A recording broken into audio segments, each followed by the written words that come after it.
Wholeness, welcome. This is Josh, Interskilled, and today I have Michael Ostrolenk with me. Michael, what's going on? Hey, good to see you, Josh, and happy Sunday to you. Likewise.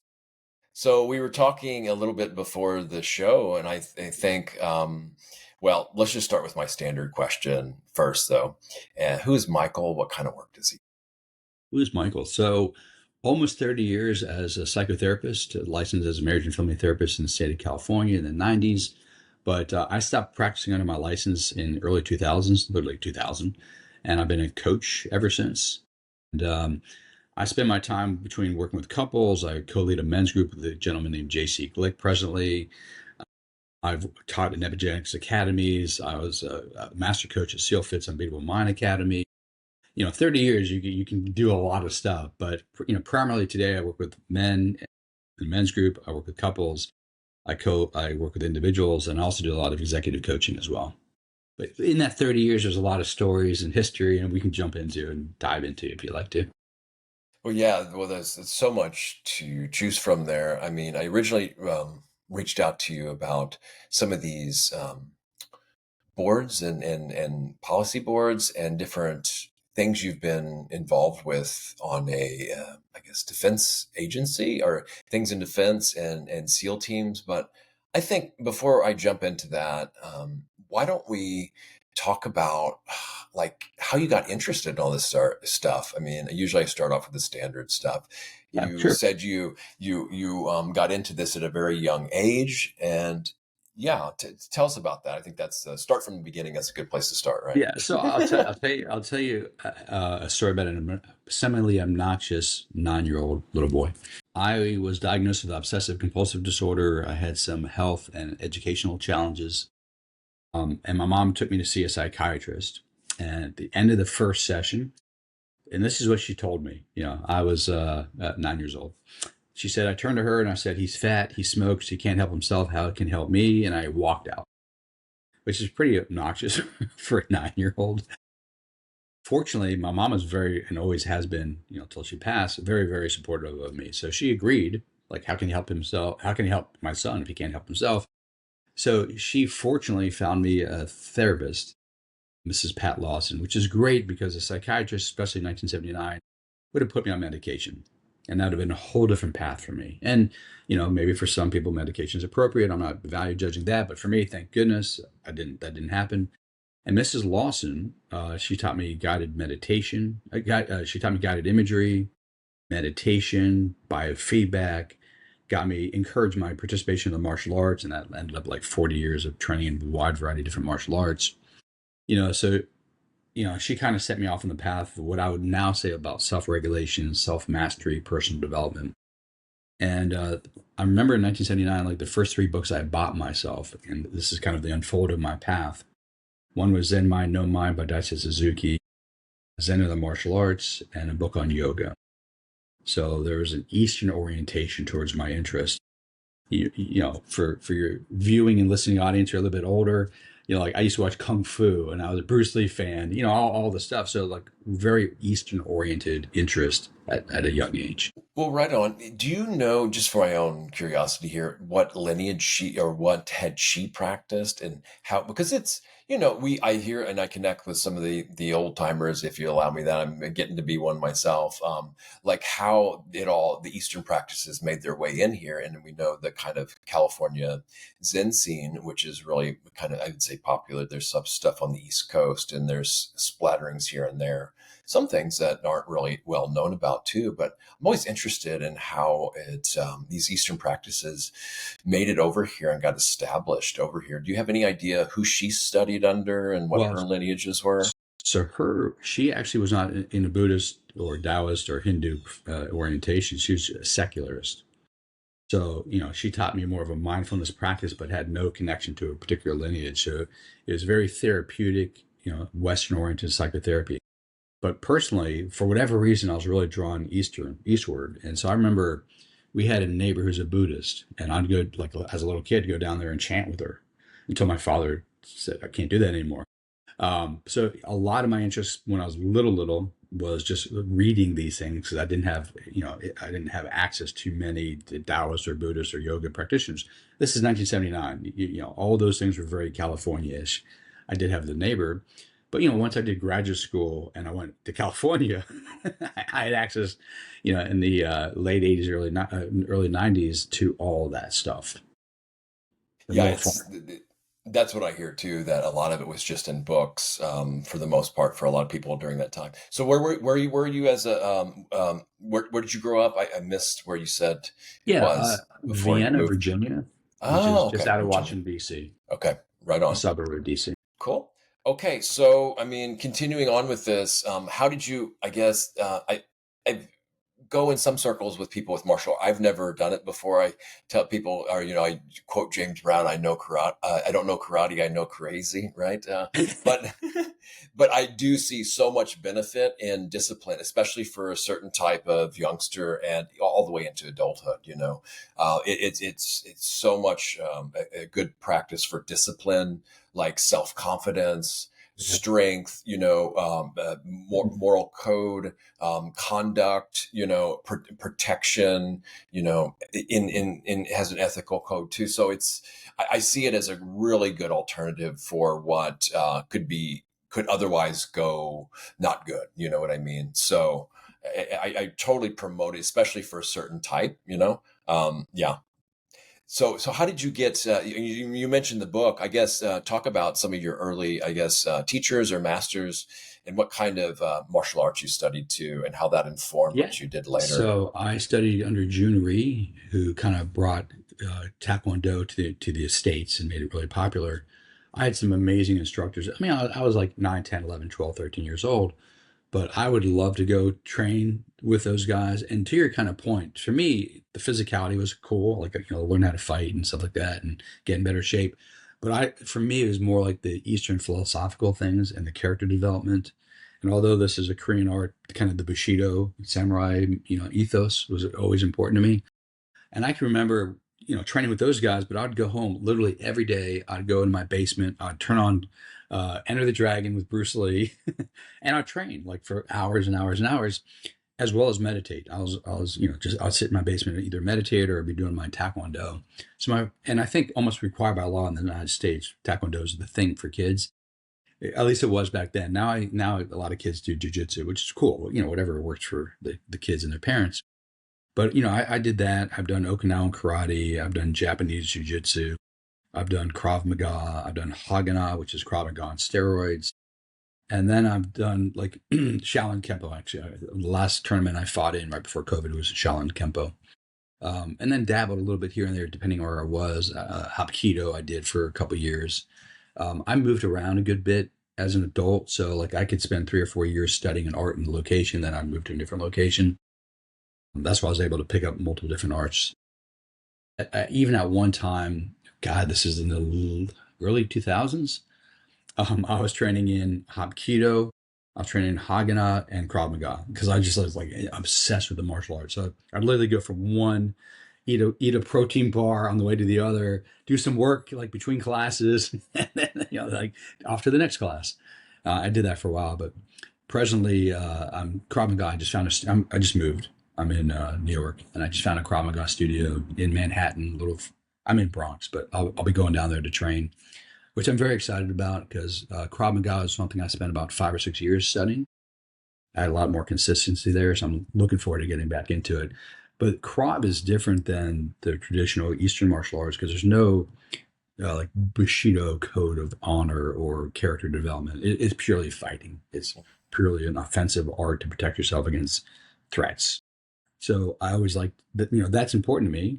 But ultimately, the most important thing is higher spiritual development through the martial arts. Yeah. And I'm yeah. This is I barely even I actually haven't heard a lot of those forms, and I don't know what you call them, styles or techniques or Mhm. whatever. Yeah. What was I talked to one guy who was trained. Isn't it something in Indonesia? There's a special elite martial arts that's made to train to protect the royalty there. Or had do you know that? Shalat. I God, can't can't Yeah, remember the name, but he was I believe basically I saying do. he could claim to, if I'm remembering this right, he could claim to have teach blind people how to see, and you could see, yeah, blindfolded and stuff through, like, I guess, Wow. astral vision or whatever. And Hmm. they train these elite forces to be able to do this, which I think is quite an edge to be able to do as a fighter. I mean, I hadn't even heard anything like that. I guess it just became It's not as interesting. secret lately or something. Maybe I'll reach out afterwards with it so I get that right and know what Please do. exactly that Please do. was. I'd be really curious about I'm that. sure you Yeah. would have. Yeah, that's why. Yeah. Okay. So I guess this is a good transition point into, okay, so I have military family background, and my grandfather was World War II, 82nd Airborne, had 5 battle Wow. stars. Yeah. Wow. So, and then the other one put bombs on airplanes in the Air Force in World War II. And then my dad was in Navy, but he was during Vietnam time, but he was in Mediterranean. So he got out of it in a way. He's smart and enlisted early. And but my uncle was on a nuclear sub in the North Sea, in Wow. the radio room, which is a completely obsolete job now, right? But Morse code, because he was doing Morse code, right? Even though a That's lot of nerds know Morse code still, but it's super nerdy, nerd cred or whatever. But anyway, so I have some background, and I had recruiters come after me too in high school, and for whatever reason, I scored really good on the ASVAB or whatever, so they nice. came after me, and I got out of it, but I ended up working for some doing home loans for veterans. So, and doing promotion. So I was in to promoting these things. And then I did like a 180, and I don't need to make this like a political thing, but I'm just saying the kind of the background I have here. I'm not just like this, like Yes. anti-war, like a peacenik all the way kind of thing. I'm just, and like I said, I gave a shout out to martial arts and how amazing that is a practice for a lot of people. For me, though, right now it's about non-harming, and so I'm trying to, as far as ethics go, right?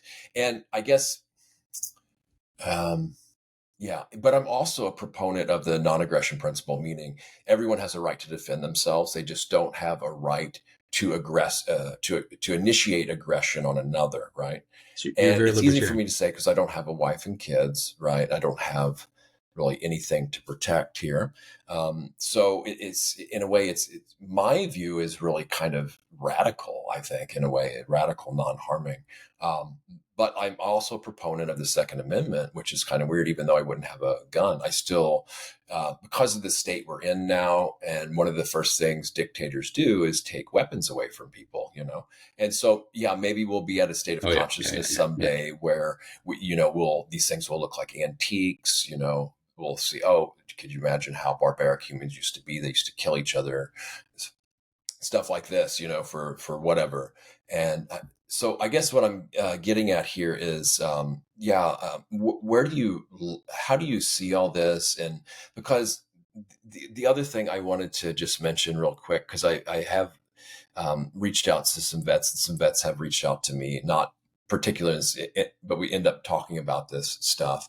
And one of the things I grapple with too is first having like a government, the government will basically somehow get people to kill strangers they don't know in faraway lands for reasons that I don't think they fully understand. Maybe they think they do, and maybe they do to some degree.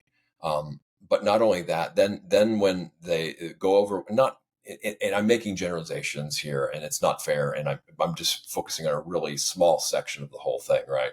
Mhm. So it is kind of biased and distorted, but then you get coming back from overseas, and now they have to say, okay, you need to get back in regular society, you need to reintegrate, and almost like nothing happened. You have to. Uh, of course, it's not like that. I'm, again, exaggerating for a point a little bit.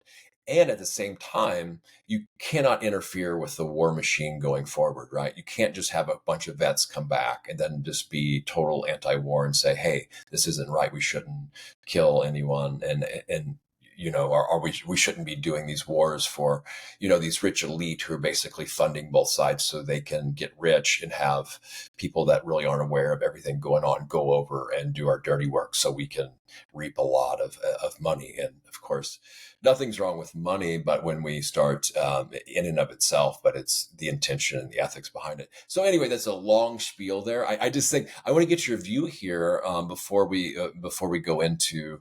I mean, I'm sure so many people, including me, are fascinated by what work you did with the SEALs and the intense psychology and I would just say programming that is involved on so many levels to have such an elite warrior come out as a Navy SEAL. So it's no joke. It's a really um, um, involved thing. Let's just say that, from what I Well, understand.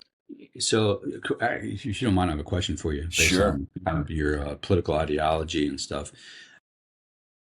Obviously, I heard you say self-defense. You can defend yourself against threats, the sure. maximum force is necessary to protect yourself. Sure. That's for other people. That's I probably wouldn't. I would just probably look them straight in the eye and just whatever they wanted to do to me, which is Oh, crazy. I okay. So understand. you But actually, but of course, yeah, it's who am I to tell anyone else they can't defend themselves? That's ridiculous. I can't control anybody anyway. So to me, that makes sense.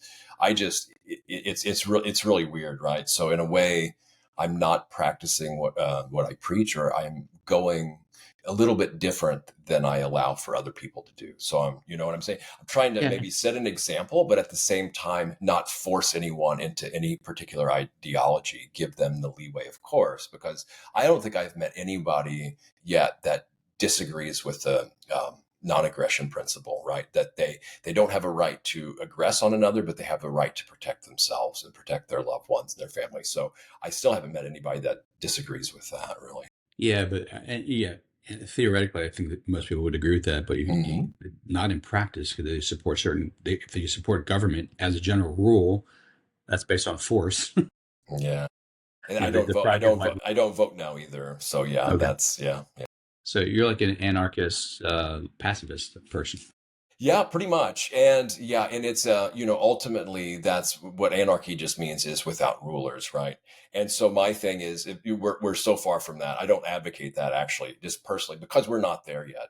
Consciously. Practically, consciously, Yeah. people they can't rule themselves. Until we can rule ourselves and be self-responsible in everything we do, we're going to have some kind of government, and that means govern means to control, and ment means mind. So until people can take the responsibility to do that for themselves, then they're going to have another group of adults that are going to be telling them what to do. As much as I don't agree with that, I also don't think we're at the state where we can just allow anarchy, willy nilly, because we're just not responsible enough, I feel. So, Yeah, I agree. yeah, I agree. If you yeah, look at yeah, developmental literature, like our moral sense is not well developed, our cognitive capacities are not expanded, complex enough, our exactly. emotional intelligence is not high enough as a Yep. collective across Yes, the board. absolutely. Yep. Yeah. So yeah, I hear you. In terms of the like Navy Special Warfare and the SEALs and stuff like that, quick story. I am not a SEAL, but I've been fortunate to train with them, train by them, work for them. So in 2009, my wife at the time asked me what I wanted to do for my birthday. I was turning 40, and I think she was expecting me to say go to the islands, the Caribbean, and do stupid shit in the islands. And I was like, no, I want to go train at the Navy SEAls. Okay. That's So pretty. Wow. yeah. So I ended up signing up and spending almost a month with Commander Mark Devine at SEAL Fit. Well, hang on. Let me stop you right there. How do you get? They just let anybody that wants to join. I'm sure they can't just let anybody that wants This to is join go it's with a that. civilian oriented program. Okay. Mark had a Commander Devine, Mark, because he's a friend, but Mark had a program that doesn't like he doesn't do it anymore, but it's a pre-buds training program. So young men who want to go Navy Special Warfare, SEALs or SWIC, they can go through this program and they increase their chances of making it through the process. I wasn't going. I was 39. I was almost 40. I wasn't going in the Navy, but I was very interested to see what I was capable of doing. So I'm like, I want to go do that. Literally, the five guys I did it with, five of them have their tridents. One's actually retired. He just retired. So it was a great three almost 4 weeks program. You train 12, 14 hours a day. You're up at 5:20. You meditate by 5:30. You're training to about 7:30, and a lot of physical training, but also mental and emotional training too. And then sometimes they fuck with you and they wake you up at 1 o'clock in the morning and take you out in the ocean and do fun things. So I did that program. And like I said, I'm not going in the Navy. I wasn't trying to become a SEAL, but I just want to see what I was capable of. one of the best times of my life. Like the guys I was with were just incredible young men. Like they were 21, 22, 23. I was almost 40, so they were, a lot younger than I am. I did my best to keep up with them. I was in pretty good shape.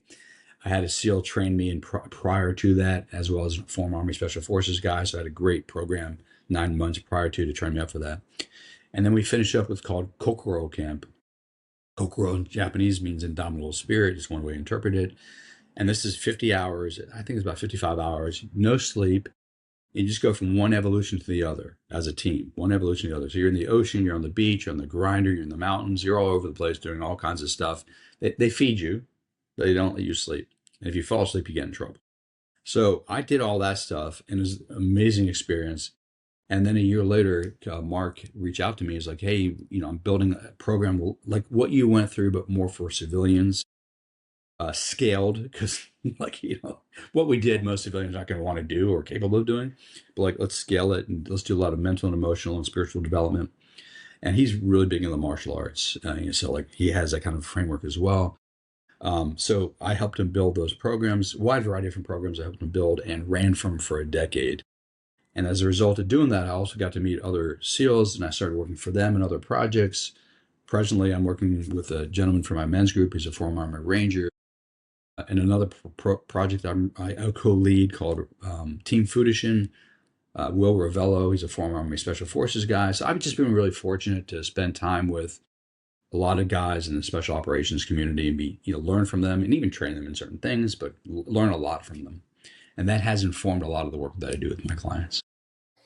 Well, that's amazing, and I keep as intense and grueling as that is. Then we talk about where you're not even get from what I understand. I mean, once they get in there, then there's all kinds of classified training, that the public Oh, doesn't even have any idea about, and you're probably on to a little bit of that from the people you work with, and I'm thinking of the one guy. I'm blanking on his name now that did psychic training for the SEALs apparently too. He's public about it now, but it's because it's so old, I think, or whatever. Who knows? There's so many different special operations going on and shenanigans and psyops of what they say and how they say it and counterintelligence and yeah, on and on and on. So yeah, the amount of psychic training, and we talk now, it's coming out about psi assets too. So these are big yeah, interests of mine and fascinating topics too. Yeah. the Monroe Institute, if you're not familiar with that, if you are, that's awesome. Oh, Your oh listening yeah, of audience, your course. viewing audience, Yes, sure. you can actually do a lot of research on them because apparently, some of what they do now came out of research being done by the Central Intelligence Agency and the Army many, many years ago. I mean, psychedelics as SRI is another huge institute of this type of, Stanford Research Institute. yeah.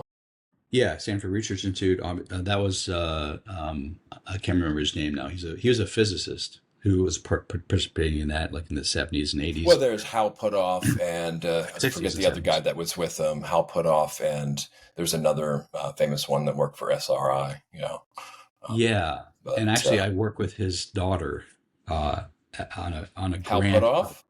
No, no, No, no. the other The one. other I'm blanking on gentleman. his name too. Yeah. Man, it'll come to me. He's written Yeah. quite a. He had written. He's passed now. But he's written quite a few books. I was fortunate. I did some work for the California Pacific Medical Center for Alternative Complementary Alternative Medicine in the 90s, doing a DoD funded study on cancer, breast cancer. Actually, it was really interesting, looking at alternative medicine. And I worked with her as part of this project, and her father was the guy at SRI. So it was neat to kind of be around that energy. Yeah, it's wild. And then the whole Stargate thing that's been Yeah, declassified. And then we yeah, get into things like MK exactly. Ultra Yep. and The the LSD research. apparent spin-offs of that. Some people claim, Project Monarch and all these mind, let's just say experimentation projects. And then now we're learning about not only just special access, but unacknowledged special access and the black and now gray programs that people have been talking about. So yeah, it just goes on and on and on. And yeah, and the compartmentalization and the moving to, subcontracting out. So where they're not, um, subject to Freedom of Information Act requests. And I always say, yes, of course, we want nuclear codes classified. We don't want those out in the open. But really the amount of classification out there, who knows how much really needs to be classified or not. I think the standard just is that it should be class. And then there's a huge probably $1 trillion infrastructure behind that. And, we have things like the Disclosure Project now with Dr. Stephen Greer, who's claiming that some people with really good intentions got involved in these unacknowledged special access programs under it, but then they found out they're basically illegal. And so from what I'm understanding, he's trying to offer immunity because it's illegal. And then, but they have to come out and say everything they know about it. So these are very, I think, complex issues, and people's lives are at stake here. There's white hats, there's black hats, there's gray hats. There's, I don't know, invisible hats, or cowboy hats. I don't know what, but it's a fascinating world to look in on and to wonder about. And no wonder we have so many conspiracy theories, because you have people that really want to know truth, know what's going on. But if it's classified and they still want to know, well, then it's not going to stop some people from trying to figure out what's going on, Mm-hmm. for their own spiritual development or for other purposes as well. Because for me, I'm a seeker after truth. Mm-hmm. But it has to be done with wise speech too, because we can't just say truth all the time, right? For me at least, there's other guidelines. It has to be kind. At least this is a practice. I'm not there yet, right? It needs to be kind. It needs to bring people together, not divide them, which is another divide and conquer tactic, really. It needs to create, concord, and it needs to be done at the right time, and it needs to be helpful too. So, I still have a long ways to go, and it needs to be, useful, like it just not idle chatter and just talking. So these are some guidelines I go by. Well, since we're on that topic now, tell me about what kind of boards you've worked for and what kind of work you've done with them. Cybersecurity. Now, I didn't know, you seem more like a physical guy. How does Yeah. the cybersecurity and some of the other kind of boards you've sat on or work you've done with other organizations and stuff that you can talk? Yeah, sure. So I was trained as a personal protection specialist, and I was trained as a private investigator. Put that aside. Besides doing all the work I do as a therapist and a coach for almost 30 years, I also spent 20 years doing public policy work. A lot of it in the national security space, what I would refer to as transpartisan work. It has nothing to do with the trans movement. Trans just means through and beyond. And what I was hired by a lot of nonprofits or foundations is to bring liberals, libertarians, progressives, and conservatives together on a wide variety of issues to find common ground and create campaigns and coalitions. So in the national security defense space, I worked on a coalition on defense reform. I worked on a coalition that I helped create and run on election security. Our state-run systems are very vulnerable to state, non-state actors. I did a lot of foreign policy work. I happen to be much more conservatarian. So, we should follow the Constitution. You can't just go to war with everyone that you want to and pretend like the Congress has no role in that. They actually, in my opinion, understanding, they should actually declare war and not just turn their blind eye to like whatever the president wants to do of any party. I did a lot of work in transparency in government. I helped co-lead the Audit the Fed, Federal Reserve Coalition, and we actually got an audit out. Ron Paul, then eventually Rand Paul, and then folks left and right. We actually have members in the Senate and House, both Republican and Democrat, finally support an audit. We got a GEO report, I think, in 2010, and we found that $14 trillion was loaned out by the Federal Reserve during the 2008 crisis to foreign and domestic banks and businesses, which I would think would cause a revolution in the streets. Like $14 trillion, the Federal Reserve just prints money, just passes it out to their friends. Yes. But nothing really happened because Americans are seemingly uneducated on these kind of topics to understand what the Federal Reserve does and how it devalues the dollar. We don't have as much spending power as we might if we didn't have that happen to us. So I was fortunate to just work across political spectrum on all these different areas. I also did about 11 years of healthcare policy work as well, mostly kind of in the integrated medicine. Let's have the government and private sector leave us alone, so doctors can practice medicine and patients can have access to all the treatments that they want to without minimal limitations, except for protecting life, perhaps, something that might kill you. But as a free individual, you should be able to take peptides. You should be able to do psychedelics. Whatever the things, the alternative treatments might have been and continue to be.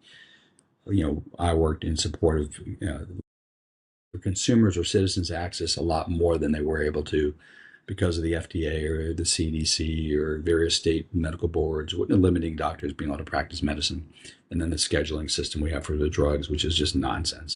So, a lot of different areas over those 20 years. But I got to work with and meet some amazing people all across the political spectrum. I have my own personal perspective on things, but I'm able and willing to work with anyone who has a good heart. And even though I might disagree with your means to the ends, most people I work with across the political spectrum has the same means. I mean, same ends. Like, hey, we just want a healthier, happier, more free public, more better educated, all that kind of stuff. Wow, this is so fascinating. There's so many things that I can get into here. I'm just thinking, is activated here about the getting everyone at the same table from all across, and then coming. Then I just think, well, wouldn't that be convenient for intelligence agencies to just have everybody to the same water hole so they don't have to go out individually and then kind of study their behavior of what they will get along with, what they don't. Then you just get all this information, and then they have kind of like the overarching view and control of all the political. From what I understand, anyway, the government is just there to support the corporations, and the corporations are there to support the banksters, and then it goes up from there. Maybe like the think tanks, and then from there the secret societies, and I think stop there, But so it's a little maybe too parapolitical there, but but what I'm fascinated by though is the Federal Reserve. I didn't hear that there was this, and I know Ron Paul in the past had been calling for this. And I think I looked into this a little bit because that everybody's like audit the Fed, audit the Fed. But I thought they allowed it, but they only allowed certain types to do it. And I get it on one sense. You can't just let any average this CPA go in there and audit the Fed. I mean, that would just probably bog them down with some. But in another sense, I mean, you got to vet the people that they allow to audit the Fed too. I mean, how legitimate are they? Who's going to audit those auditors? So it's a tough one, right? But I agree. Yeah. So what did you find out about? Did you find out in who are the shareholders? Or some people say there's not shareholders. Some people say they do. I've heard some like who owns the Fed, and then they always seem to get around this question or saying it doesn't apply. It's a quasi-government entity or something like this.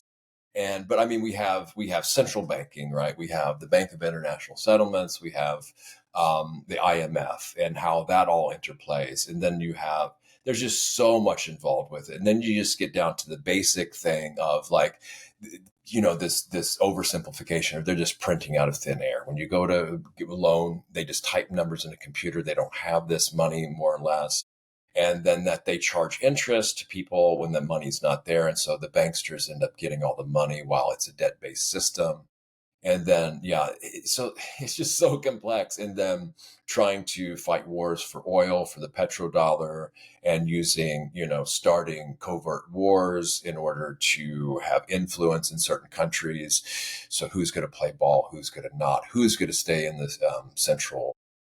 central banking system and who's not. And it seems like there's an interesting coincidence with wars and the declaring war, which is really interesting too, because of all the asymmetrical warfare now. It doesn't seem to be like apply a lot anymore. This traditional type warfare, like I'm going to declare, there's so many secret operations going on everywhere. We've got soft power now, which is a huge deal as far as, I guess, hegemony is. So I guess what my question here, going back to the Fed, and so the monetary set, this is the biggest level of like control that affects people's life day to day, right? And now we're even talking about, even hearing people say about they're trying to maybe go into cryptocurrency and getting all these assets into cryptocurrency, and then and pushing people into that, and then eventually devaluing that in order to get rid of some of the debt. So that's what some people are talking about. The whole crypto world. The other thing I would say, I've heard this on Whitney Webb's Hmm. unlimited hangout thing where they're Mhm. getting students now, they're identifying, or they're on a track to do something like getting students to basically predict their behavior in the future, like put a price tag on them. How valuable are they going to be to who? And then turning them into an investment, basically, or financial product where they can basically, that can be bought and sold on the market for how well they'll perform in the future, how long they're predicted to perform for certain people. And then the ones that fall behind, then the corporations will then look better on their corporate governance or whatever to then invest in, or offset certain positions by investing in people that aren't just going to fit into that Interesting. model and things like that. I don't know exactly how that plays right, if I'm getting that right, if I'm it's kind of muddled there, my saying. But again, I'm sorry, there's just so much here. The Fed, though, I think this is a really significant thing. Why didn't this make bigger news?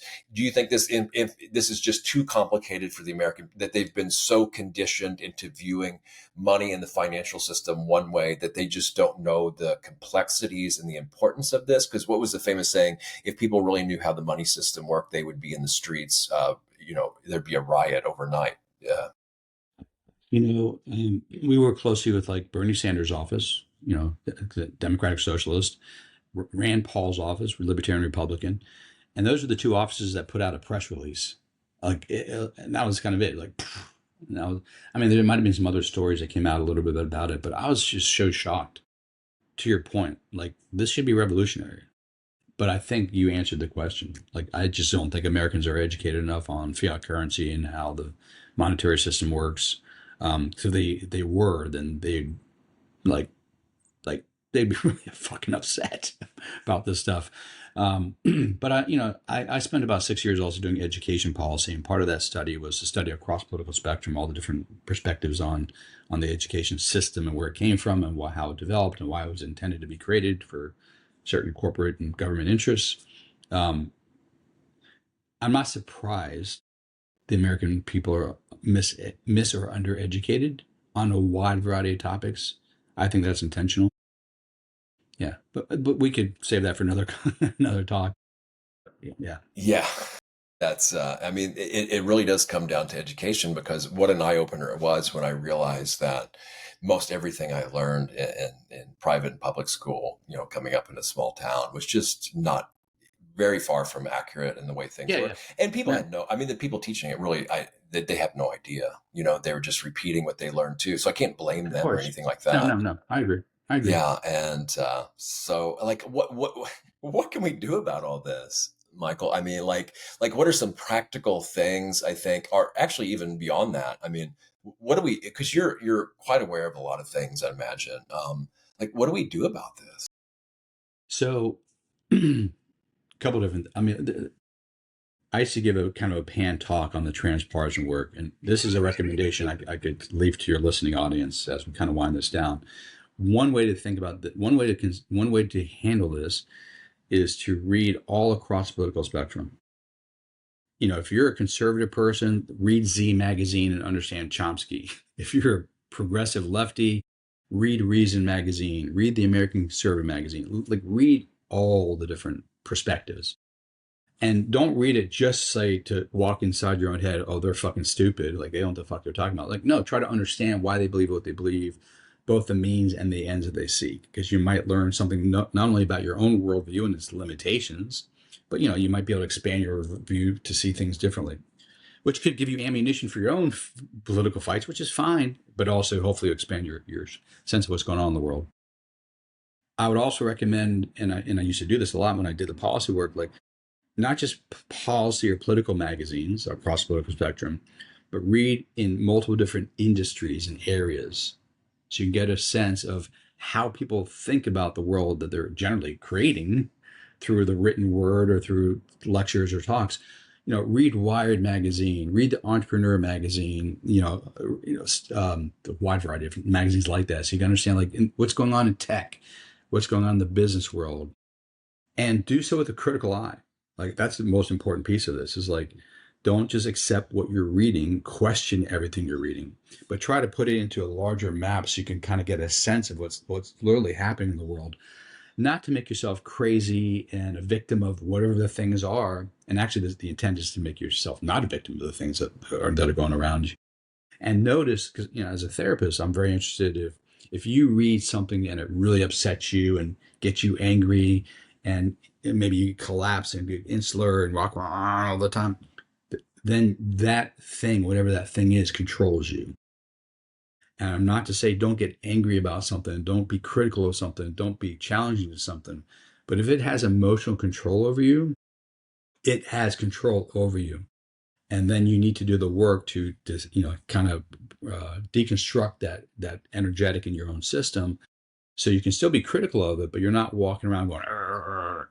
That's unhealthy, and that's intentional, because that puts you, and then you find your little tribe and you do the thing against the other people and you fight each other, which I believe there's some intent behind that. But if you can create more sovereignty in your system emotionally and mentally and physiologically, so you can still be critical and take action in the world, but you're not like to the world, that is a great place to start and end and end into. I think that's a wide-ranging advice. I I've heard this view, and I repeat it, that politics is an emotional con game, and so that's why I've gotten away from it for so long, because it seems almost designed to trigger people out. Mhm. But then again, people that are doing spiritual work, it's good for them to be triggered, because then they can still see where the work needs to be done. So in a way, I do like to dive back into this and see, if I'm still getting triggered, then that means I've got work to do. So in a sense, it is a good thing. But it wasn't really until I went beyond kind of these mainstream things and more into parapolitical that I started, oh, well, okay, this is other explanations. Because I look at some of the mainstream stuff and, are the established stuff. And I'm just like, what is going on here? There's so much like cognitive dissonance and, unresolved paradoxes. Well, there's a lot of paradox in spiritual practice, but they seem to be able to be held a lot easier. And I just nothing, it just seems so ridiculous, and nothing really made sense in a way. So then I went and going beyond the mainstream politics and into more parapolitical things. Oh, okay. There's actually a lot of seemingly explanations for things that just didn't add up for me. Now, I'm not saying all that is exactly the way it is either, but it gave it kind of an overarching perspective. But now even that has been, I think, hijacked and infiltrated too. We've got things like the Q movement, which that whole thing, I just, when they started saying, certain man is our savior. Okay. Well, I mean, okay. You had some interesting things until that, yeah. So, and then we've got the whole Project 2025 thing, where it seems like maybe religious things. But the biggest thing I want to ask you about, I think, is this, if we're projecting into the future, since you have so much background in so many circles, the AI thing, it's the biggest rage, of the day.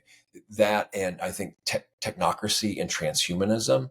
I think there's certain factions that are vying for control, that seems to be, at least one area on the surface of where some people want to push this thing now. So how do you view this, yeah, let's just say AI, technocracy as a form of governance, and then transhumanism as, I don't know, maybe tying this stuff all together in some kind of weird way that's going beyond our like human, but into trying to merge with machine and whatever interesting things, let's just put it that way, that people are talking about. Yeah, and I kind of wind this down with my answer to this, but it's a longer conversation, so it's kind of hard to say kind of like it all in a couple minutes. But I have an Ultra ring, also like an Aura ring. I have a Garmin watch. I have a smartwatch. I have all those things. That is transhumanism. It just happened to be external to my body. Like they're not inside my brain, connected to my brain. They're not, literally inside my skin. Yet. So yeah, but so we are, so, yeah, but so we are already kind of heading in, and we have, once we started creating tools, manipulating the world to create tools to manipulate the world. I mean, those kind of technologies we've had for a long time, and we're using more of them. And I, I think I try to take the middle path. I don't think they're evil. I don't think they're going to save the world. I think they can have good and bad uses. It depends on the humans that are using them, to the point that it becomes self-conscious, like Skynet. That's a different question. And I think we're heading in that direction. I'll put that aside. I have concerns about some of the use of the technology in the sense like I see kids unable to actually have conversations with other human beings. I've seen the research that empathy is going down, communication skills are going down, basic activities of daily life are diminishing because they're always on their fucking devices. That is a huge problem, but I see kind of the backlash to that of parents are waking up. There, some of them, hopefully, more in time, they're reducing their kids' time on these devices, and they're teaching their kids that you actually have to go out and play and do things in the world. You can't just be on your device all the time. I don't know the tipping point. Like how many humans do, how many kids that grow up into adults, is there a tipping point where it's so many of them that the whole culture collapses in that direction? I don't think we've reached that yet, but I could see us heading in that direction. So we do need counter forces to that.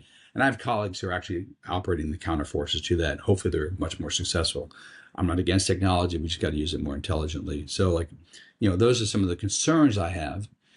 But also on the positive side, we have access to so much more information than we've ever had, and it's brilliant. And I use Claude, I use ChatGPT, I use Perplexity. I don't rely on them for everything, but like for instance, I threw my medical records into Perplexity and I asked them questions, and they gave me the references to NIH studies, and I can go look them up. I'm like, this is fucking cool. I can be a much more educated consumer when I go to talk to my doctor who probably doesn't know half the stuff that's now available because they went to med school 20, 30 years ago with limited understanding of anything. They don't study nutrition, they don't study fitness, those kind of things. Sleep, so me personally and everyone else, you have access to a lot more information, but you hold it, I suggest you hold it very lightly because they hallucinate and they're pulling from resources that are much more expansive than most human beings have access to, but they're still limited. Are there other biases built in? I'm sure. And I'll give you an example. Like I'm very interested in integrated medicine or alternative medicine or whatever you want to call it. I don't think we call it that anymore. But I remember when I first started using AI, it would poo-poo all that stuff. Like there's no scientific basis for that. Fuck, there's 3,000 years of scientific basis for Chinese medicine or Ayurvedic. Okay, now I've noticed it switches and it'll give me the alternative approaches to a particular disorder or disease, then acknowledges, that there's some limitations here because it's not been verified through the scientific process, but it's been used by these cultures for a long period of time. So it's heading in a better direction, which I think is great, but still I hold everything lightly, because there's still biases because it's humans creating the algorithms, or the systems that gather the information and organize it and interpret it. So I, I think there's a lot of positives and a lot of negatives. Like I said, the middle ground. We just got to be more mindful and use it intelligently.